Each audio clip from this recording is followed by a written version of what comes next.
I got broads in Atlanta, just to lean in the family, credit cards in the scammers, hitting the licks in the van. Takže zde lidi, já vás tu vítám.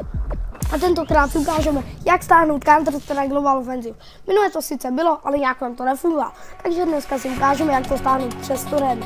Asi je to nejsnažší. No, stáhnete si torrenty, normálně budete, já nevím, torrent, tam se píše, takhle.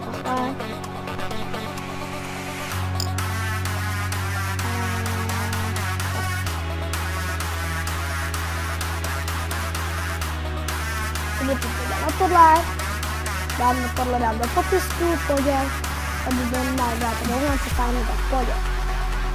To byste měli. Budete sem teda, kliknete tady na to se vám objeví tohle. Tak na to kliknete, dáte Enter a otevřete potom tohle. Následně otevřete tohle.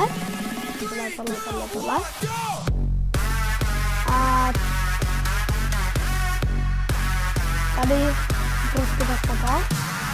A tady si to stáhnete tady. Takhle si stáhnete.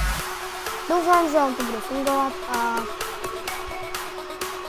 asi tak no, tak děkuji za zhlédnutí, doufám, že se vám video líbilo, dejte like, případně odběr a uvidíme se u dalšího videa.